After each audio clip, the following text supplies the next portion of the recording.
कल आपको मैंने प्रॉपर्टीज में एसोसिएटिव प्रॉपर्टी तक पढ़ा दिया था। क्लोजर एक तो हो गया नेचर वाली प्रॉपर्टीज के नाम पर।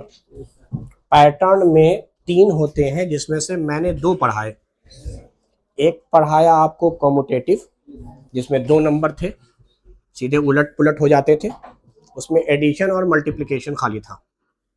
फिर हम आए एसोसिएटिव में, उसमें 3 नंबर थे, एबीसी माना था। और जब भी मैं एबीसी बोल रहा हूं तो मैं ये बोल रहा हूं बार बार, ये तीनों अलग अलग रेशनल नंबर होंगे, सेम वैल्यू नहीं होगी। सेम वैल्यू होती तो सबको मैं ए कहता, सबको बी कहता या सबको सी कहता। तो अब बात हो रही है कि 3 नंबर हमारे पास है, तो आप तीनों को जोड़िए और उनका ग्रुपिंग कीजिए, फर्स्ट सेकंड या सेकंड थर्ड। तो इनके एडिशन की वैल्यू बराबर आती है।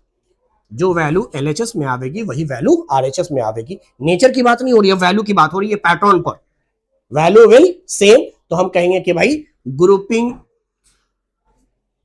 डिपेंड कर ही नहीं रही है, क्योंकि ग्रुपिंग की वजह से वैल्यू बदल जानी चाहिए, जो कि नहीं बदली तो ग्रुपिंग मैटर नहीं करता है। क्लियर? मल्टीप्लिकेशन में भी यही चीज था, ग्रुपिंग मैटर कर ही नहीं रहा था। चाहे आप फर्स्ट सेकंड को मल्टीप्लाई करके तब थर्ड को कीजिए, या सेकंड थर्ड को मल्टीप्लाई करके फर्स्ट से मल्टीप्लाई कीजिए, you will get same result, LHS बराबर आरएचएस। तो ग्रुपिंग मल्टीप्लिकेशन पर भी डिपेंड नहीं कर रहा है, ग्रुपिंग के बदलने पर मल्टीप्लिकेशन का रिजल्ट नहीं बदल रहा है। मगर सब्ट्रैक्शन में और डिवीजन में देखा कि ग्रुपिंग पे डिपेंड कर रहा है। फर्स्ट सेकंड को घटाकर आपने फिर थर्ड को घटाया, और उधर सेकंड थर्ड के डिफरेंस को फिर फर्स्ट के डिफरेंस से किया, तो वैल्यू अलग अलग आ गई। यही चीज डिवाइड में हो गई। तो हम कहेंगे कि ये जो एसोसिएटिव प्रॉपर्टी है, ये सिर्फ एडिशन और मल्टीप्लिकेशन के लिए है, ये फॉलो नहीं होता सब्ट्रैक्शन में और डिवीजन में। चलिए, आखिरी प्रॉपर्टी है पैटर्न वाले में, जिसका नाम पढ़ाया था डिस्ट्रीब्यूटिव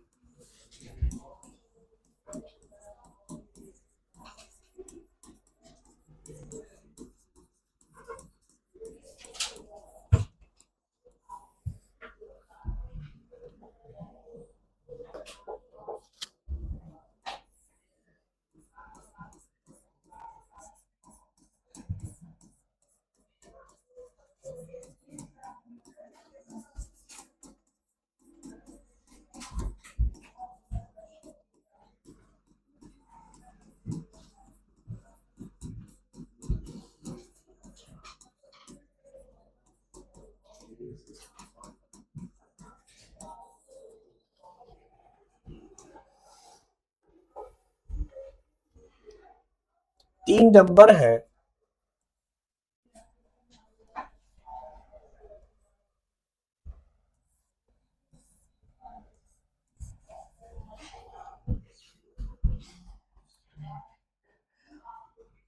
हमने 2 नंबर को ऐड किया और तीसरे नंबर से मल्टीप्लाई किया। अब ये 2 नंबर बी और सी थे, इनको आपने आपस में ऐड किया, उसके बाद ए से मल्टीप्लाई किया, इसे वो कहते हैं मल्टीप्लीकेशन। अच्छा, ये डिस्ट्रीब्यूट कैसे हो रहा है? अब देखो, इसी को आप फॉर्मूले वाइज एक्सपेंड कर दो, तो ए बी से मल्टीप्लाई हुआ होगा, उसके बाद ए सी से। सही बात तो है, रिजल्ट तो सेम ही आवेगा, सेम ही फॉर्मूले को आपने एक्सपेंड कर दिया। तो यही है मल्टीप्लिकेशन डिस्ट्रीब्यूट ओवर एडिशन। ये सिर्फ एडिशन है, और ऐसा होगा, आप चेक कर लीजिए अपने मन से कोई वैल्यू मानकर। चलिए, ए की वैल्यू आज हम 5 मान लेते हैं, बी और सी की वैल्यू में हम बी की वैल्यू को 2, सी की वैल्यू को चलो 4, ऐसे ही अपने मन से। तो यहां पर अगर आप देखोगे तो पहले ब्रैकेट का काम हुआ, जो कि हो गया 6 को 5 से करोगे 30। अब इधर जो तुम लिखे हो उसमें ए की वैल्यू तुमने 5 बोला था, बी की वैल्यू तुमने 2 बोला था, तो ए की जगह पर ए, बी की जगह पर बी, प्लस का साइन तो प्लस, ए की जगह पर ए, सी की जगह पर, देखो वैल्यू सेम आ गई भाई। इधर भी 30, इधर 10 प्लस 20। पहले मल्टीप्लिकेशन का काम होगा, बाद में एडिशन का काम होगा। ये दोनों मल्टीप्लाई में है तो पहले मल्टीप्लाई, ये दोनों मल्टीप्लाई में है तो मल्टीप्लाई, और इनके रिजल्ट को ऐड कर दीजिए, you will get same result. तो ये जो प्रॉपर्टी थी, अगर मैं खाली सिर्फ इस प्रॉपर्टी की बात करूं तो इस प्रॉपर्टी को मैं कहूंगा कि मल्टीप्लिकेशन हुआ है, और उसके बाद इसका डिस्ट्रीब्यूशन भी है, और वो डिस्ट्रीब्यूट हुआ है एडिशन पर, क्योंकि दोनों बी और सी के बीच में प्लस का साइन था। अच्छा, सेम काम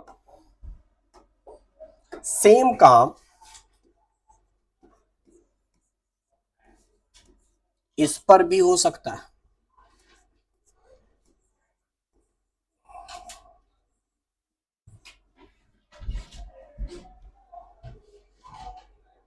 देखें वैल्यू बराबर आ रही है कि नहीं। यहां हमने 5 मान लिया, यहां पर वैल्यू चलो सेम ही ले रहे हैं तो सेम ही ले लिया। अब पहले ब्रैकेट का काम हुआ तो ये वैल्यू ब्रैकेट से सॉल्व होकर -2 आई, -2 को 5 से मल्टीप्लाई करेंगे -10 आएगा। अब इधर देखते हैं, ए की जगह पर ए की वैल्यू, बी की जगह पर बी की वैल्यू, और ये दोनों हैं आपस में मल्टीप्लाई, और यहां पर आए ए की जगह पर ए, सी की जगह पर सी। इनको सॉल्व करें, यहां आएगा 10 जो कि प्लस में होगा, और ये आएगा 20 जो कि माइनस में होगा। तो 10 - 20 डैश वैल्यू इज -10, तो दे आर इक्वल। तो इस प्रॉपर्टी को हम लोग कहेंगे कि मल्टीप्लिकेशन हुआ है, मल्टीप्लिकेशन इसी का डिस्ट्रीब्यूशन हो रहा है ओवर सब्ट्रैक्शन। तो सब्ट्रैक्शन या तो क्लोजर प्रॉपर्टी में है या मल्टीप्लिकेशन डिस्ट्रीब्यूट के अंदर है, अदरवाइज सब्ट्रैक्शन डायरेक्ट नहीं है।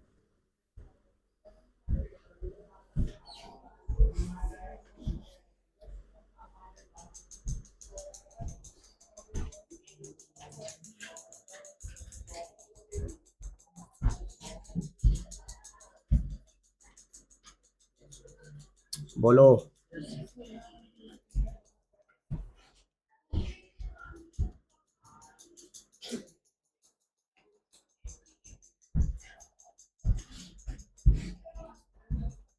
हो गया? चलिए, वैल्यू के नाम पर मैंने आपको 3 प्रॉपर्टी पढ़ाई है, जिसमें एक प्रॉपर्टी पढ़ाई है आइडेंटिटी, याद है?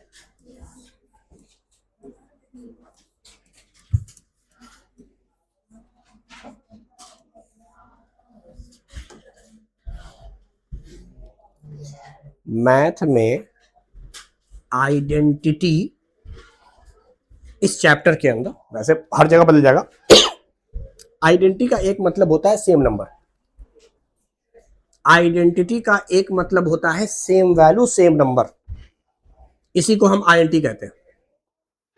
समझ में आ रही बात? नहीं आई? यानी अगर कोई 5 है तो वो 5 ही रहे, बदले ना। एक ऐसा नंबर जो न बदले, कब नहीं बदलेगा? 0 से मल्टीप्लाई कर दें, 0 जोड़ें जब, और 1, तो इसी को हम लोग कह रहे हैं, देखो क्या बोल रहा हूं मैं पहले, एडिंग 0।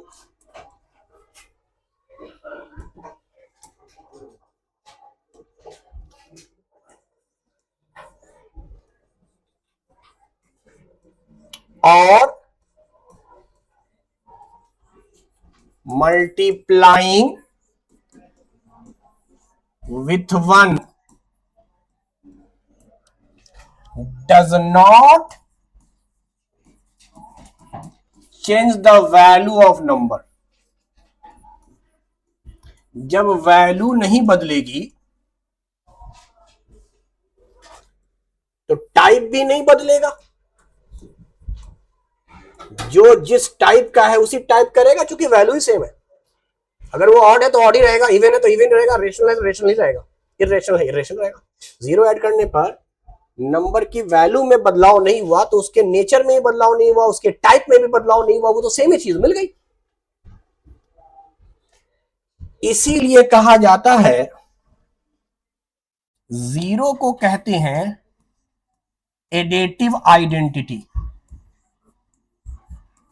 अगर पूछे कि एडेटिव आइडेंटिटी किस नंबर को कहते हैं, जीरो को। किसी भी नंबर में एग्जाम्पल के तौर पे देख लेते हैं कि अगर हमारे पास 5 है तो आप जीरो ऐड करके 5 ही पाएंगे। अगर 2.3 है, जीरो ऐड करके 2.3 ही पाएंगे।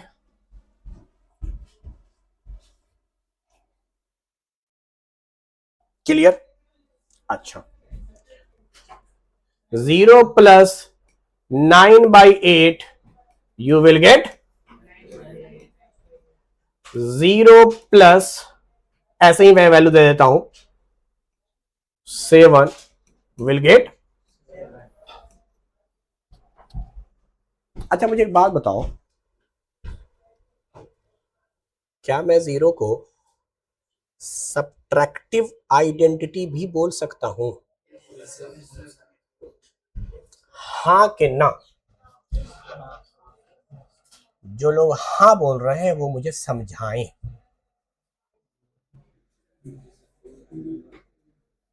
जो हाँ बोल रहे हैं वो समझाएं।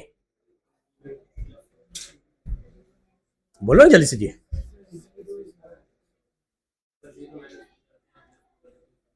अच्छा, जो लोग कह रहे हैं जीरो जोड़ते हैं और घटाते हैं तो कोई फर्क, चलो उनको मैं फर्क दिखाता हूं। वो अंधे लोग हैं, अकल से भी नजर से भी। 7 एक नंबर है, उसमें से जीरो को आपने घटाया, सर आया 7, नंबर पे फर्क नहीं पड़ा, माना। जीरो एक नंबर है, उसमें से हमने +8 को माइनस किया,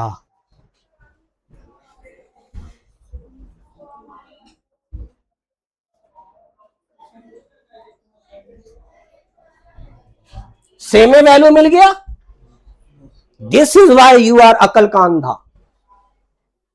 तुमने क्या लग रहा, हर बार हम जीरो जोड़ रहे हैं और जीरो घटा रहे हैं तो वो जीरो बाद में रख रहे हैं? अकल के अंधो देखो, जीरो बाद में रखा जाए पहले रखा जाए, का फर्क पड़ा? इसमें कहीं पर हम पैटर्न बोला है? तो इसका मतलब जीरो तुम स्टार्टिंग में रखो बाद में रखो, बीच में प्लस का साइन लगाओ, कोई फर्क नहीं पड़ेगा। तो जीरो सिर्फ एडिटिव है, सब्ट्रैक्टिव नहीं है। बोलो ना रे। क्यों? क्योंकि सर 2 नंबर आ गया है। क्या आ गया है? जब 2 नंबर आ गया है तो जाहिर सी बात है ये फॉलो कर रहा होगा 2 नंबर वाला pattern, that is commutative. Commutative, उलट पुलट, 0 + 5, 5 + 0। और कम्यूटेटिव में सब्ट्रैक्शन नहीं होता है, एडिशन और मल्टीप्लिकेशन होता है। तो इसीलिए ये वैल्यू तुमरे बन गया -8। कहां 8 रहा? इसलिए हमेशा ये बात दिमाग में रखियो, हमेशा लास्ट में हम जीरो जोड़ और घटा नहीं रहे हैं, सिर्फ बोला गया जीरो। अब जीरो से नंबर को जोड़ो, नंबर में जीरो जोड़ो, एक ही बात है। जीरो में नंबर जोड़ो, नंबर में जीरो जोड़ो। एडिटिव का मतलब ये होता है, ये थोड़े बोल रहा है तुमने कि नंबर में तो जीरो जोड़ेला है, तुम जीरो में भी नंबर जोड़ सकते हो।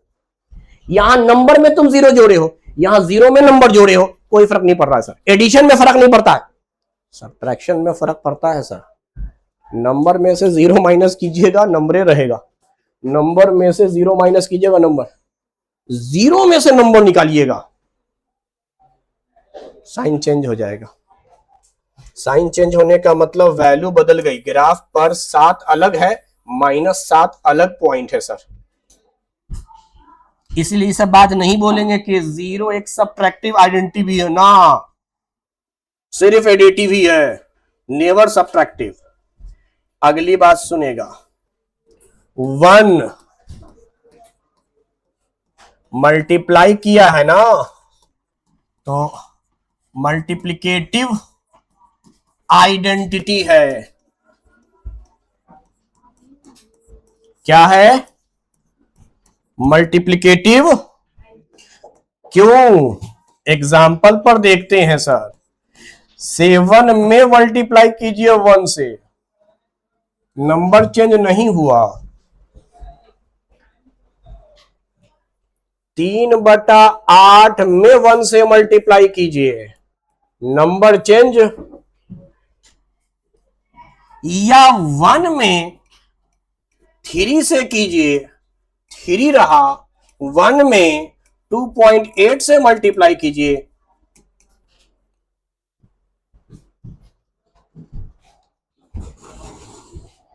पानी दे दीजिएगा।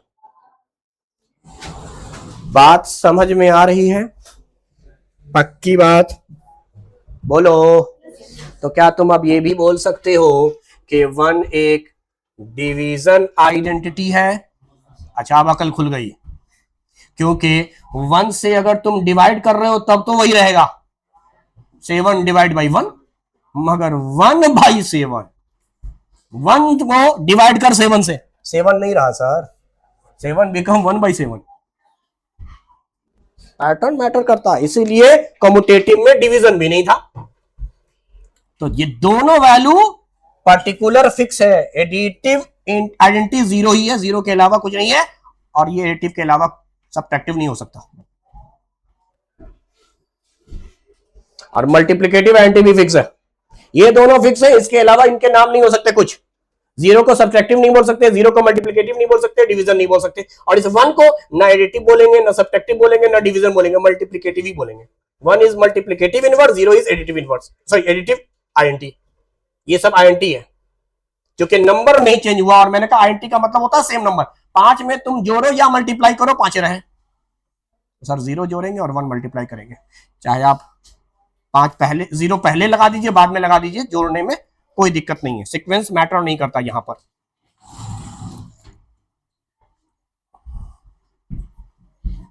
क्या ये बात समझ में आ गई? तो एक प्रॉपर्टी आइडेंटिटी थी, और ये मैंने कहा था ना वैल्यू पर पढ़ा रहे हैं। अगला इसी प्रॉपर्टी का देखते हुए एक प्रॉपर्टी बनी इनवर्स।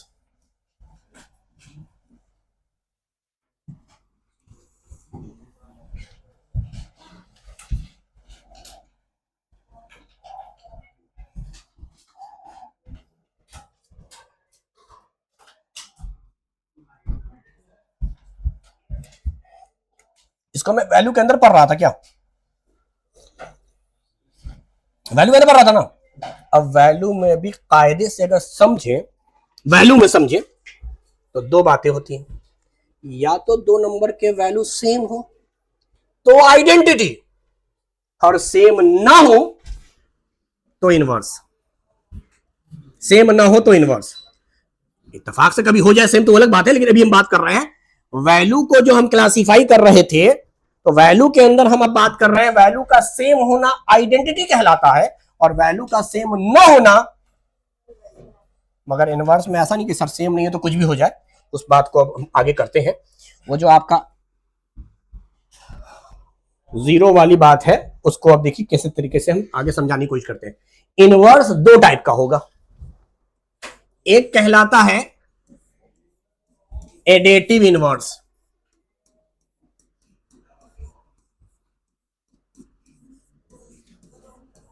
क्या बोल रहे हैं? इसका मतलब पहले पढ़ते हैं।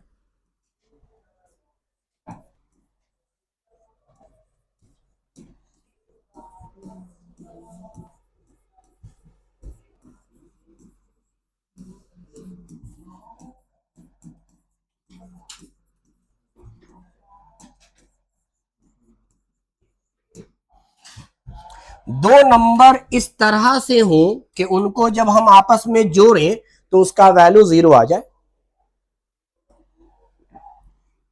उन दोनों नंबर को एक दूसरे का एडिटिव इनवर्स कहेंगे। यानी 2 नंबर कुछ इस तरह से हो कि उनका सम करने पर रिजल्ट 0 आ जाए, तो उन दोनों नंबर को एक दूसरे का एडिटिव इनवर्स कहेंगे। जैसे अगर कोई नंबर मिसाल के तौर पे 5 है, तो इसका एडिटिव इनवर्स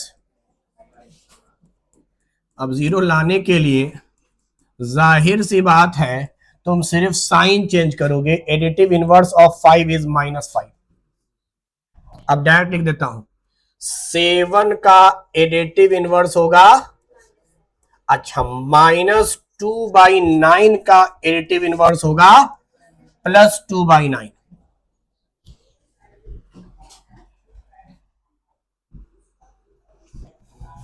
-1.8 का एडिटिव इनवर्स होगा +1.8।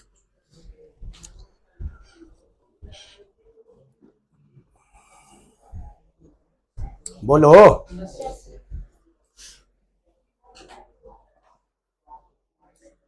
एक लाइन लिखो, एवरी रेशनल नंबर हैज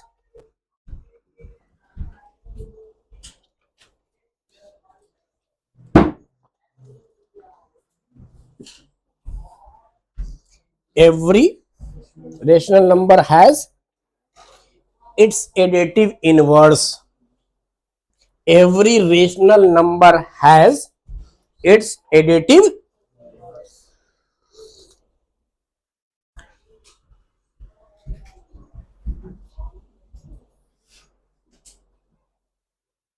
अच्छा, मैं एडिटिव इनवर्स को दो अलग अलग नंबर तस्वुर करता हूं, जो मैंने अभी स्टार्टिंग में बताया कि वैल्यू का सेम होना आइडेंटिटी कहलाता है और वैल्यू का अलग अलग होना इनवर्स कहलाता है। और मुझे अलग अलग दिख रहा है, एक नंबर 5, दूसरा -5, एक 7, दूसरा -7, एक ये दूसरा ये, मतलब साइन बदल रहा है तो नंबर। इसीलिए मैं कहता हूं कि सारे रेशनल नंबर में एक एक्सेप्शन है, जीरो। वैल्यू के हिसाब से ऐसा नहीं एक्सेप्शन है, जीरो का एडिटिव इनवर्स मतलब सेम ही रहा सर, आया तो अलग अलग नहीं आया सर, आया तो अलग अलग। तो एडिटिव आइडेंटिटी जो है ना, एडिटिव आइडेंटिटी जो है उसका एडिटिव इनवर्स सेम ही होता है। एडिटिव आइडेंटिटी का नाम था जीरो, तो एडिटिव आइडेंटिटी का इनवर्स हमेशा सेम होता है। तो जीरो का जीरो होना भी इस बात का इशारा है कि zero is a additive identity has same additive inverse. Zero का zero, zero is additive identity, identity का इनवर्स सेम ही रहता है, जीरो का जीरो। तो ऐसा नहीं कहेंगे जीरो का होता नहीं है, जीरो का होता है और वो जीरो का जीरो कहलावेगा। तो अगर सवाल आता है कि एडिटिव इनवर्स किस नंबर का वही होगा, तो जीरो है। वही होने का मतलब सेम होना, वही होने का मतलब सेम होना। तो जीरो का जीरो होता है भाई, जीरो एक न्यूट्रल इंटीजर है, इसमें साइन आप चेंज करेंगे ही नहीं, वरना पॉजिटिव का हमेशा निगेटिव आता है, निगेटिव का हमेशा।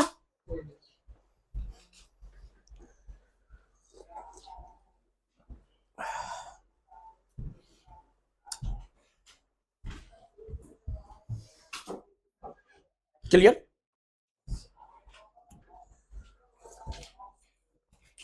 चलिए, ये तो हमने बात की एक टाइप की एडिटिव इनवर्स।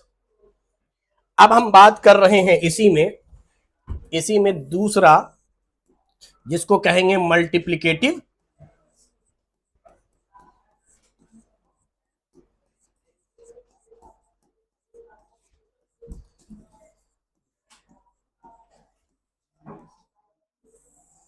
मल्टीप्लिकेटिव इनवर्स का एक दूसरा नाम रेसिप्रोकल है।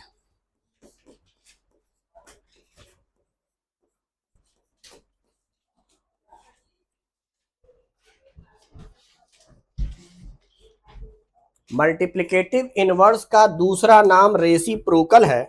तो यहां पर two number are such that their product को आप मल्टीप्लाई समझिए,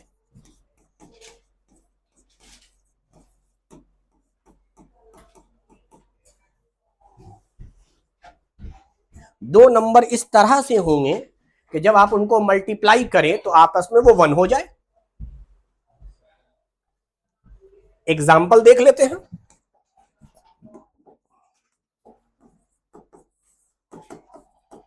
अगर कोई नंबर 7 है तो इसका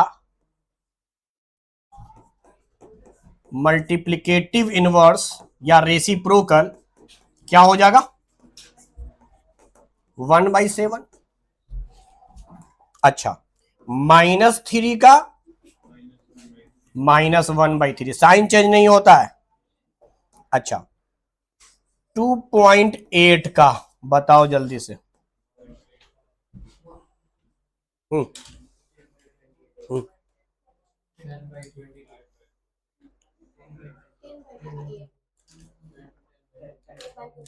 10/, ये पहली बार हम सुना। हमें तो लग रहा था कि 10 और 28 एक दूसरे को काटे हैं। ऐसा जवाब दिया करो जो अकल पे आवे। तुम तीसरी क्लास में ना हो कि 10/28, क्योंकि हम रेशनल नंबर पढ़ रहे हैं। मुझे ऐसा चाहिए जो सिंपलेस्ट फॉर्म में हो। को प्राइम का लॉजिक पढ़ा चुके हैं। 10 और 28 को प्राइम नंबर नहीं है। समझ में आ गया? आपने जब रेसिप्रोकल किया होगा तो पहले तो ऐसे ही सोच लिया होगा, फिर यहां से आप पॉइंट हटाएंगे तो यहां 0 लगा देंगे, फिर 2 से काट देंगे, या फिर इसको डिवाइड करके पॉइंट में भी जवाब दे सकते हैं। क्योंकि आपसे सवाल पॉइंट में था तो पॉइंट में भी जवाब दिया जा सकता है। खैर, अब बहुत बड़ी बात नहीं है। 14 से 5 को डिवाइड करके जो भी पॉइंट में आ रहा है कर दीजिए। समझ में आई बात? सवाल मेरा है, क्या सारे रेशनल नंबर का जिस तरीके से एडिटिव इनवर्स होता है, क्या मल्टीप्लिकेटिव इनवर्स भी होता है? क्या बात कर रहा?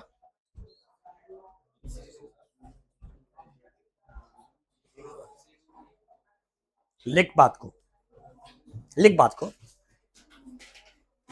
लिख बात को।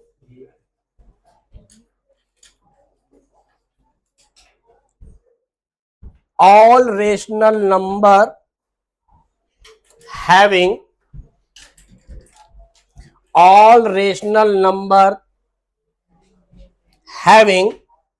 their multiplicative inverse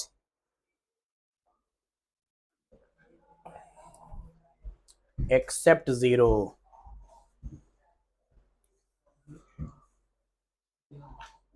बोलना जोर से, क्या बोला? फिर से बोल दे। All rational number has its multiplicative inverse except 0।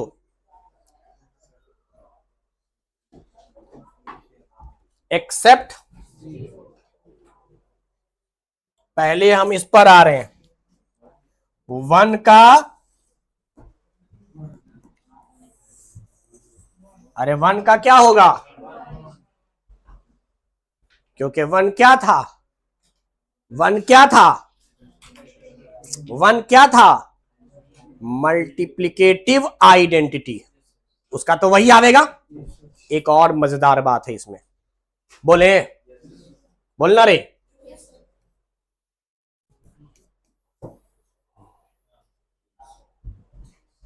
दो ऐसे नंबर हैं जिसका मल्टीप्लिकेटिव इनवर्स सेम आता है, वो है 1 और -1। 1 का 1, -1 का -1। सिर्फ दो नंबर ऐसे हैं। एडिटिव में सिर्फ 0 था जिसका 0 आ रहा था।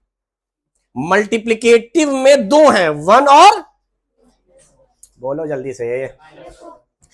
अच्छा, अब मेरे जहन में एक सवाल आ गया फिर से कि सर आपने पढ़ाया था एडिटिव इनवर्स में कि 0 का 0 रहा क्योंकि 0 एक एडिटिव आइडेंटिटी था। तो मल्टीप्लिकेटिव इनवर्स 1 का 1 हो रहा है, ये बात भी समझ में आ रहा है क्योंकि 1 जो है वो मल्टीप्लिकेटिव आइडेंटिटी है।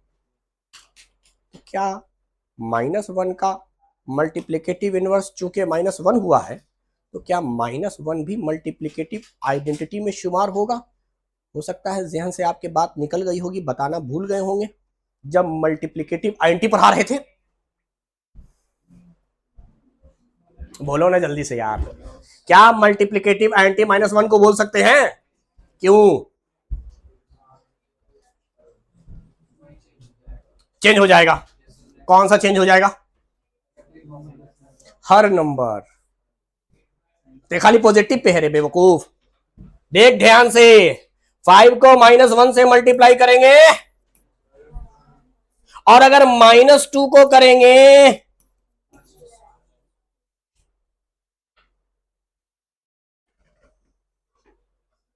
समझ में आया? तो आइडेंटिटी कहां बना सर? -1 से मल्टीप्लाई करने पर निगेटिव चीज पॉजिटिव हो रही है, पॉजिटिव चीज निगेटिव हो रही है, तो पॉसिबल ही नहीं है। बोलना।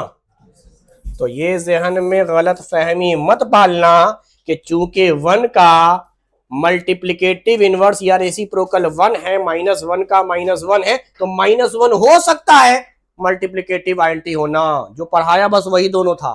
1 is multiplicative INT, 0 is additive INT, but -1 कुछ नहीं। -1 का रेसिप्रोकल -1 होगा, इत्तेफाक है, और 0 का नहीं होता है। 0 एक ऐसा रेशनल नंबर है जिसका मल्टीप्लिकेटिव इनवर्स नॉट डिफाइन है। 1/0 नॉट डिफाइन, याद आ रहा है?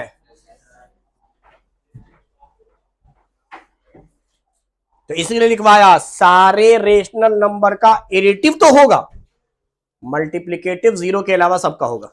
और 2 ऐसे नंबर है जिसका मल्टीप्लिकेटिव सेम हो गया है, एडिटिव में सिर्फ एक नंबर है 0 जिसका सेम हुआ है। अब लास्ट बात, पूरी बात का निचोड़। ग्राफ जाने हैं, ये बीच में हमने बोला ओरिजिन, इधर लेफ्ट की तरफ चले तो माइनस, राइट की तरफ चले तो इस तरह से बदलना एडिटिव इनवर्स है। यानी जो चीज माइनस में थी वो प्लस में आ गई, और जितनी दूर पे थी ओरिजिन से, अगर इधर है -5 इधर होगा तो -5 बिकम +5। मतलब इस तरह से हॉरिजॉन्टली चेंज करना, हॉरिजॉन्टली बदल देना एडिटिव आईएनटी। अरे बुझ रहा है? अब बुझ, इसी को हम वर्टिकल पे ले आए, ऊपर न्यूमरेटर नीचे, ऐसे बदलना मल्टीप्लिकेटिव। यानी जो 5 था और नीचे 1 था, अब हो गया 1/5। ऊपर था 3 नीचे था 2, हो गया 2/3। यानी फ्रैक्शन वाला भी ले सकते हैं, इसमें फ्रैक्शन वाला मल्टीप्लिकेटिव की बात कर रहे हैं। अगर पहले से मुझे मिल जाए 2/3 तो इसका मल्टीप्लिकेटिव हो जाएगा 3 बटा -7/9, तो ये हो जाएगा -9/। मल्टीप्लिकेशन में सिर्फ न्यूमरेटर डिनोमिनेटर में चेंजेस होता है, ऊपर नीचे, और एडिटिव में प्लस माइनस में चेंजेस होता है, negative become positive, positive become negative. कोई दिक्कत? लास्ट चीज पे आते हैं, ये 7वीं प्रॉपर्टी है जो आपके लेवल पर आखिरी कहलाएगी, जिसको हम डेंस या डेंसिटी नाम दिया था।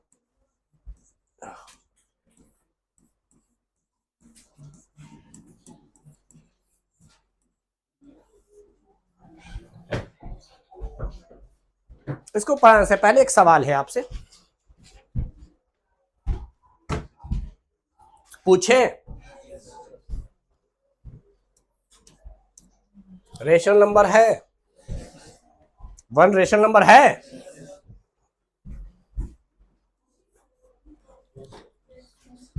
2 भी है? 1 और 2 के बीच में कितने रेशनल नंबर होते हैं? कितने? पक्का? सोच के बोलना। अच्छा,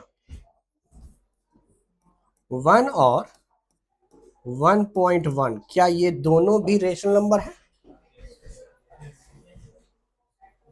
1.1 क्यों रेशनल है?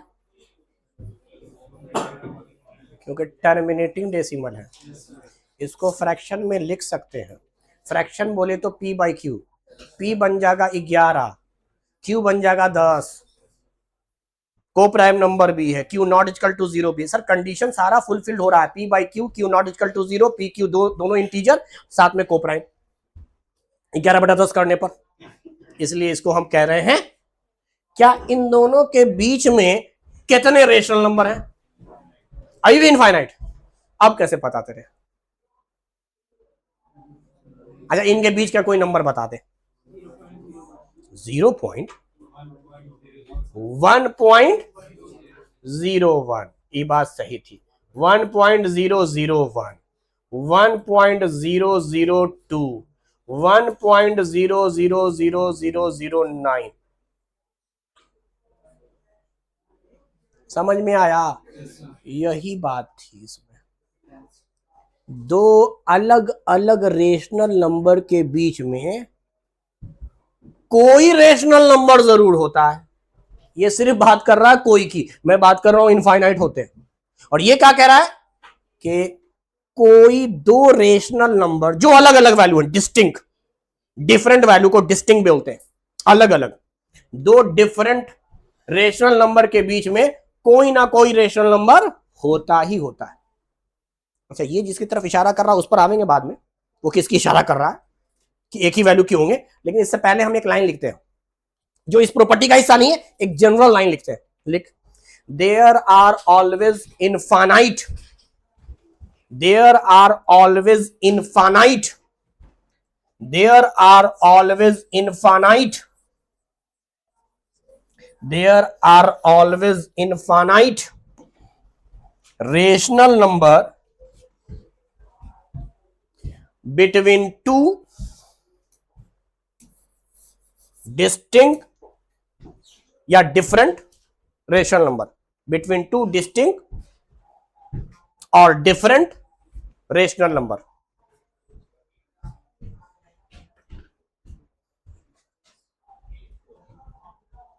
डिफरेंट रेशनल नंबर यानी दो अलग अलग रेशनल नंबर के बीच में इनफाइनाइट।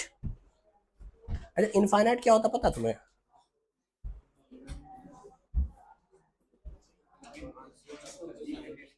हाँ, जिसको गिन नहीं सकते। अच्छा नॉट डिफाइन क्या होता है? क्या दोनों सेम चीज है?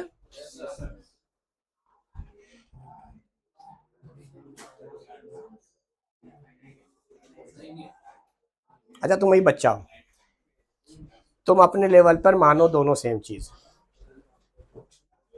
तुम बच्चा हो इसलिए, थोड़े से अक्लमंद होते तो तुमको हम बताते कि दोनों में अंतर, दोनों में जमीन आसमान का अंतर। समझ में आ रही बात? डिफाइन हम जिसको नहीं कर सकते उसका पहला उसूल यह है शायद वो होता ही ना हो, होता तो बताते, कान होता है, नाक होता है, बाल होते हैं। नॉट डिफाइन का पहला उसूल है। क्यों डिफाइन नहीं कर पा रहे हैं? सर आज तक मिला ही नहीं, मुलाकातें ना हुआ। भूत को हाथ भी है कि नहीं? हाथ है तो के को उंगली है, उंगली में नाखून है भी कि कुछ और है? मिलता मुलाकात होती तो बता देते, उसके बारे में मुलाकातें नहीं है आज तक, जानते ही नहीं है, भरम है, लोगों का ख्याल है, गुमान है, गुमान की बातों को साइंस नहीं मानता। तो नॉट डिफाइन तो पहली चीज ये समझ में आ रही है सर डिफाइन क्यों नहीं कर पा रहे, क्यों उसका कोई डिफिनेशन नहीं है? डिफाइन का मतलब डिफिनेशन नहीं है, हम बता ही नहीं पा रहे है क्या, नहीं मालूम सर। इनफाइनाइट का मतलब सर हमको मालूम है वो चीज एग्जिस्ट करती है, होती है, मेरी शायद अभी औकात, हैसियत या मेरा इल्म, मेरा नॉलेज अभी इतना नहीं है, या साइंस अभी इतनी तरक्की नहीं की है कि उसको हम कैलकुलेट कर पाए।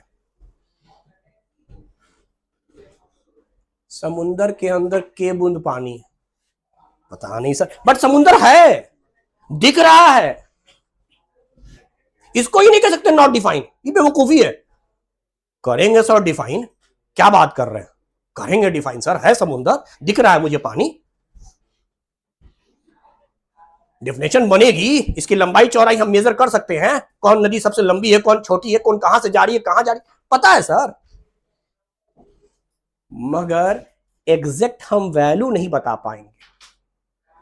गैलेक्सी कितने हैं, उसमें स्टार्स कितने हैं, ऐसा नहीं कि है या नहीं है सर, डिफाइन किया जाता है, होता है, मगर कैलकुलेट करके एग्जैक्ट वैल्यू निकालना मेरे लिए मुश्किल है, क्योंकि बहुत बड़ी वैल्यू है और आप उसी को इनफाइनाइट कर रहे हैं जो एग्जिस्ट करता है।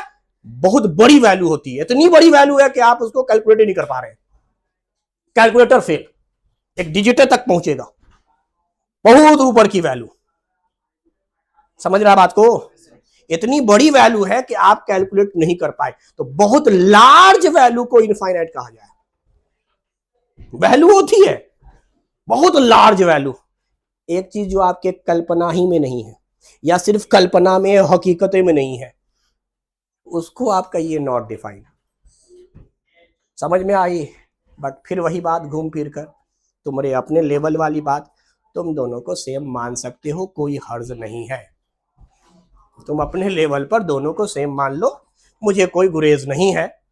मगर ये बात इसलिए बता दी कि आगे हायर क्लास में अगर आप जाएंगे और ये दो टर्म आपको मिले तो आप इनको सेम मत बोलिएगा, कहिएगा नहीं सर हमें बताया गया है दोनों में अंतर है, नॉट डिफाइन अलग चीज होती है और इनफाइनाइट अलग चीज होती है।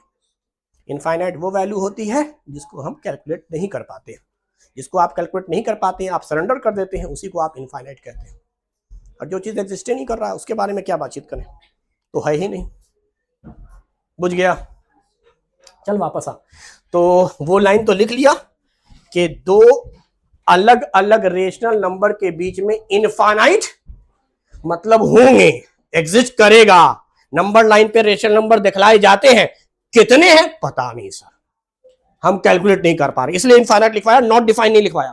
कि दो रेशनल नंबर के बीच में इनफाइनाइट पॉइंट है और इनफाइनाइट पॉइंट को हम रेशनल नंबर कह सकते हैं, इनकी वैल्यू हम बता देंगे क्या क्या होगी, बट कितनी वैल्यू होगी ये पता नहीं सर, कितनी वैल्यू होगी पता नहीं। आप 0 0 लगाते चलिए जैसे भी किया था, 1 और 1.1 के बीच में बहुत छोटी वैल्यू है, 1 और 1.1, इनके दो बहुत छोटी वैल्यू के बीच में भी आप बोल रहे हो इनफाइनाइट पॉइंट हम दिखला सकते हैं, तो 1 2 के बीच में तो वैसे ही दिखला दोगे, 5 और 500 के बीच में तो वैसे ही दिखला दोगे। समझ पा रहे हो? अच्छा, ये जो टर्म आया है डेंस या डेंसिटी, अगर मैं तुमको कायदे से बताऊं तो ये बेसिकली आया था एवरेज वैल्यू के लिए, कि दो रेशनल नंबर हैं अलग अलग, एक वैल्यू छोटी है एक वैल्यू बड़ी है, जैसे 1 और 2, 1 छोटी है और 2, तो इनके बीच में एक नंबर होगा जिसकी वैल्यू ठीक मिडिल वैल्यू होगी, इसको हम एवरेज कहेंगे, डेंस कहेंगे। तो 1 और 2 का एवरेज क्या है? 1.5, अरे 1.5, 3/2, दोनों का एवरेज निकालना है, दोनों को जोड़ 2 से डिवाइड कर, तो वो जो 1.5 आया 1.5 वो भी तो रेशनल है। तो दो रेशनल का एवरेज हमेशा रेशनल होता है, दोनों को जोड़ के 2 से डिवाइड करो, दोनों को जोड़कर 2 से, तो तुम जैसे ही जोड़ोगे समझ में आ गया कि न्यूमरेटर आ गया सर, और 2 से डिवाइड करोगे, डिनोमिनेटर p/q के फॉर्म में लिख रहे हैं और डिनोमिनेटर आपका 2 है, यानी कुल हद तक 0 तो नहीं है, इंटीजर है और ऊपर भी सब इंटीजर आएगा। अगर आप पॉइंट में भी रखोगे, पॉइंट हटा के नीचे 0 लगा दोगे। समझ में आ रही बात? तो लिखिए,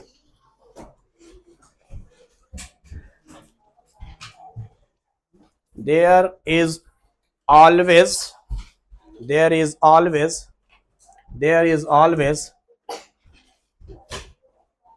one rational number, there is always one rational number that is average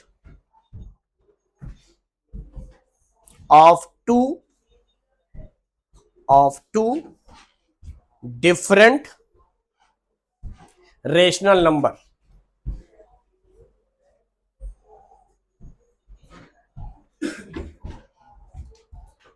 There is always a one rational number that is average of two different rational number. Full stop के बाद लिखिए, and this average rational number is always in between,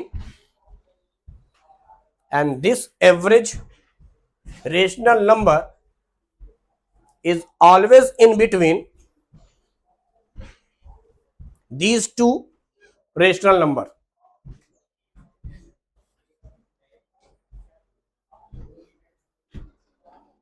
In between these two rational number. जैसे ध्यान से सुनिएगा, एक number है आपका 5, ठीक है, और एक नंबर है आपका 9, चलो मान लेते हैं थोड़ी देर के लिए,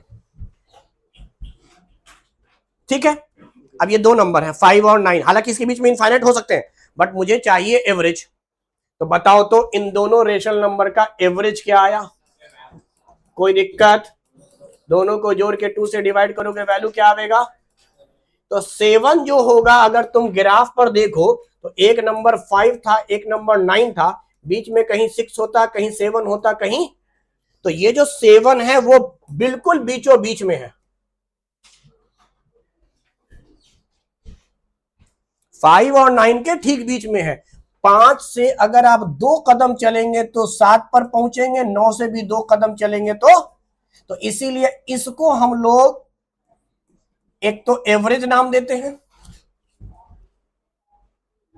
बोलो ना यार, एवरेज का दूसरा नाम मालूम है ना? जी वो तो पता ही है, मतलब ही लोग मीन, उसकी बात नहीं कर रहे, मिड पॉइंट।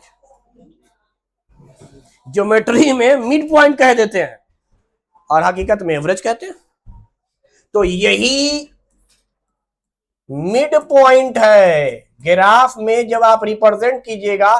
चलिए ठीक है, इसको हमने पहले भी पढ़ा रखा है, मीन भी कहते हैं, बट मेरा यहां पर मकसद मिड पॉइंट बताना था ग्राफ में। चूंकि रियल नंबर है ना, ये सब रियल नंबर का क्लासिफिकेशन है, तो उसको तो नंबर लाइन पे रिप्रेजेंट कर रहे हैं, तो हमेशा ठीक बीचों बीच में होगा। और मैं मिड पॉइंट को एक टर्म और देता हूं, और वो टर्म होता है इक्वी डिस्टेंस।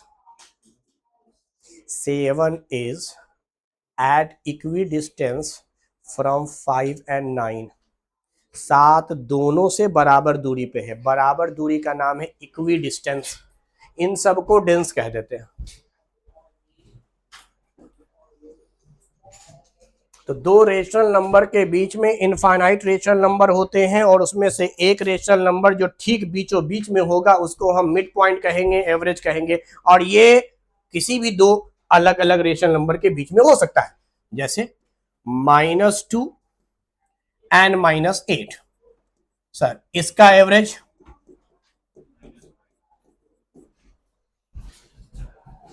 दोनों को जोड़ के 2 से डिवाइड।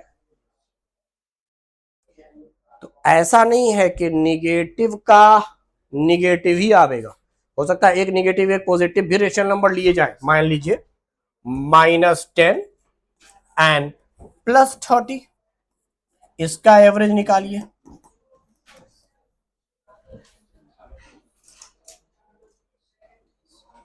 दोनों को जोड़ेंगे 20 आ जाएगा, 2 से डिवाइड करेंगे 10 आ जाएगा।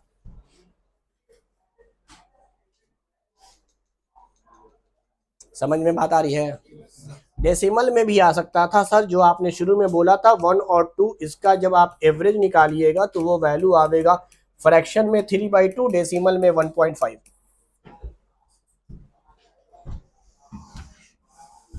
बोलिए, समझ में आ गई बात? तो ये आपकी रेशनल नंबर की प्रॉपर्टीज खत्म हो गई।